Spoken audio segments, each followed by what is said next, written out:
이번 디딤 영상은 나라 안에서 전개된 민족운동 그 네 번째 시간으로 60만세 운동과 광주 학생 항일 운동에 대해서 살펴보도록 합니다. 자, 두 운동 모두 학생들이 중심이 되어서 전개된 운동인데 각각에 대해서 좀 구체적으로 살펴보도록 합니다. 자, 이번 시간을 통해서 여러분들은 60만세 운동과 60만세 운동의 배경과 그 역사적 의의를 이해할 수 있어야 할 것이고요. 자, 함께 광주 학생 항일 운동의 의의를 여러분들이 이해를 할 수 있어야 합니다.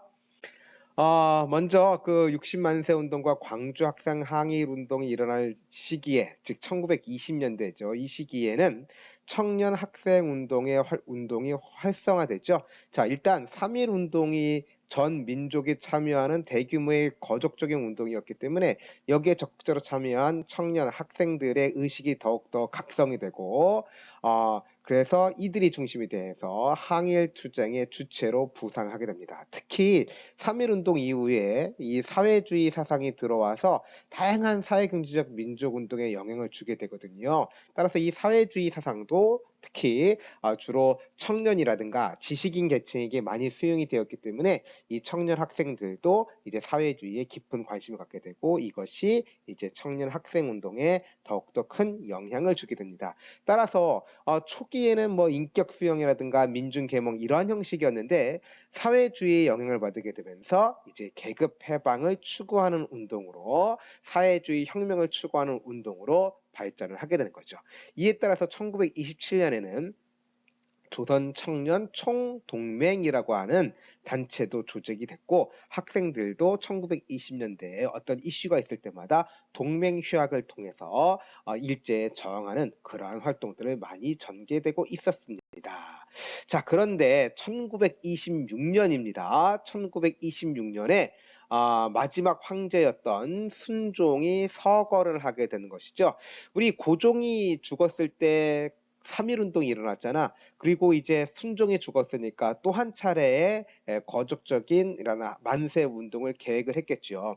이 약 60만세 운동을 계획했던 사람들은 누구였느냐면 바로 사회주의 계열과 그다음에 천도교였습니다. 자, 천도교는 종교단체이기 때문에 민족주의 계열이죠. 자, 우리 원래 1920년대 사회주의 사상에 들어오면서 민족주의 계열과 사회주의 계열로 나누어서 서로 대립하고 있었다라고 했잖아. 그런데 이때 비로소 민족주의 계열과 사회주의 계열이 손을 잡는 그러한 모습을 보입니다. 여기에 학생 단체들도 가담을 했는데 안타깝게도 일제 그 준비 과정 속에서 이 사회주의 계열과 천도교가 계획했던 이러한 60만세 운동은 그 준비 과정 속에서 발각이 되어서 이들이 체포가 되었고 다만 학생 단체들은 발각이 되지 않았기 때문에 학생 단체 주도로 만세 시위가 전개되었죠. 그 순종의 장례 여기 보면 사진을 보면 이게 순종의 장례 상여거든요. 이 상여가 지나갈 때 학생들이 이 장례 행렬을 따라가면서 경문을 뿌리고 그 다음에 태극기를 나눠주면서 또 한 차례의 대규모적인 만세 운동을 전개를 하게 되는 거죠. 자, 이 사실이 알려지게 되면서 지방에서도 동맹휴학이 일어나게 되었죠. 자, 60만세 운동의 가장 큰 역사적 의의는 뭐냐면 바로 민족유일당 운동에 영향을 주었다는 겁니다. 자, 민족유일당 운동, 민족주의다, 사회주의다 이러한 이념을 떠나서 민족의 해방을 위해서 함께하자, 합치자, 단결하자라는 운동이 민족유일당 운동이거든요. 우리 다음 시간에 좀 더 구체적으로 살펴보게 될 텐데 이 민족유일당 운동이 일어나게 되는데 아주 큰 영향을 준 것이 바로 60만세 운동이다. 왜냐하면 그 준비 과정 속에서 바로 사회주의 계열과 그 다음에 이 천도교 계통의 민족주의 계열이 함께했던 경험이 있기 때문에 이것이 이제 민족유일당 운동에 영향을 주었다. 이걸 꼭 기억을 하셔야 됩니다. 자, 그 다음에 1929년이에요. 1929년에 일어난 광주학생 항일운동에 대해 살펴보도록 하겠습니다. 자, 광주학생 항일운동이 일어나기 전에 이미 민족차별이라든가 또 일제 식민지 차별교육에 반발해서 학생들이 동맹휴학이라든가 또한 독서회라든가 성진회와 같은 비밀 결사를 만들어서 끊임없이 이제 수억 거부라든가 동맹 휴학과 같은 일제 저항 운동을 하고 있었습니다. 자, 그 과정 속에서 어떤 일이 벌어지냐면 광주에서 나주로 가는 호남선 기차 안에서 그 광주 중학교에 다니는 스즈키라고 하는 일본인 학생이 박기옥이라고 하는 조선인 여학생을 기차 안에서 희롱을 하게 되는 것이거든요.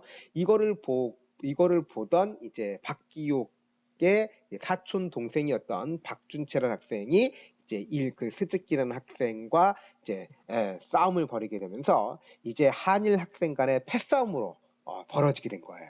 자, 이 사건이 이제 보도되는 과정 속에서 이제 그 조선인 학생에게만 비난이 쏟아지게 되고 또 학교에서의 처벌도 그 조선인 학생에게만 이제 강한 처벌이 이루어지게 되니까 여기에 반발해서 대규모 가두 시위가 전개된 것이죠. 그래서 광주 지역, 전남 지역의 학생들이 이제 수업을 거부하고 대규모적인 시위 운동을 전개하게 되는데 이때 신간의 광주 지부, 자, 우리 매우 중요하게 배울 단체가 신간회예요. 다음 시기에 배우는데 이 신간회 광주 지부에 지원을 받으면서 이 전국적으로 확대가 됩니다. 자, 이런 것들은 일본인 학생에 대한 분노를 일본의 식민 지배에 대한 반발로 확산시켜야 된다는 것이죠. 자, 따라서 이러한 운동에 대해서 시민들도 적극적으로 가세를 하게 되었고, 자, 민족 차별과 식민지 교육에서 비판에서 시작된 것이 전국적인 항일 투쟁으로 발전하게 된다. 또한 학생들만의 운동이 아니라 시민, 노동자까지 연대함으로써 3.1 운동 이후에 최대 규모의 민족 운동으로 발전한다는 거, 요거를 꼭 기억을 하셔야 됩니다. 자, 광주 학생 항일 운동, 3.1 운동 이후에 최대 규모의 민족 운동이었다. 직접적인 발단은 기차 안에서 한국인 학생과 일본인 학생 간의 충돌로 비롯되었다. 자, 근데 이것이 전국적으로 확산되게 되는 것은 어느 단체의 영향을 받았다? 그렇죠. 신간의 영향을 받아서, 지원을 받아서 이것이 전국적인 운동으로, 항일 운동으로 발전하게 된다는 거, 이거를 기억하도록 합시다. 시험에는요, 60만세 운동 때라든가 또 광주 학생 항일 운동 때 학생들이 뿌려진 경문, 이거를 사료로 제시를 하거든요. 이 사료로 제시하면 야, 이것이 60만세 운동인지 이것이 광주 학생 항일 운동인지 이거를 여러분들 구별할 줄 알아야 돼요. 자, 60만세 운동 때는요, 저기 보면 납세 거부라든가 일본 무라배척, 그 다음에 총 파업하라, 노동자들은 총 파업하라, 또 소장료 바치지 말자, 이런 내용들을 하고 있죠.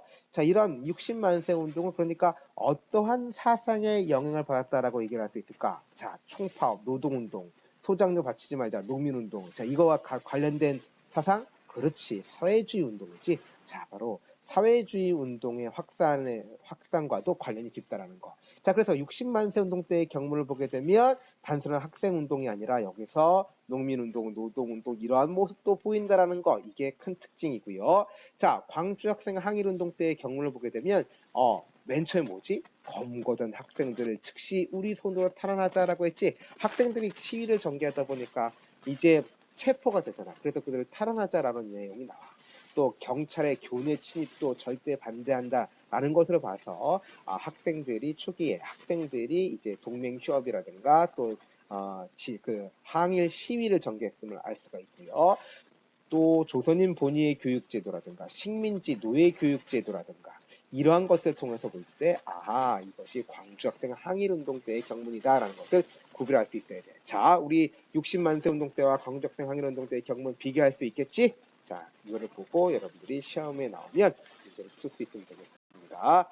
자, 지금까지 60만세 운동과 광주 학생 항일 운동, 1920년대에 전개됐던 가장 대표적인 학생 운동이야. 잘 기억을 해두고 다음 시간에 중요하다라고 얘기를 했죠. 민족 유일도 운동과 신간회에 대해서 공부하도록 하겠습니다. 수고 많으셨습니다.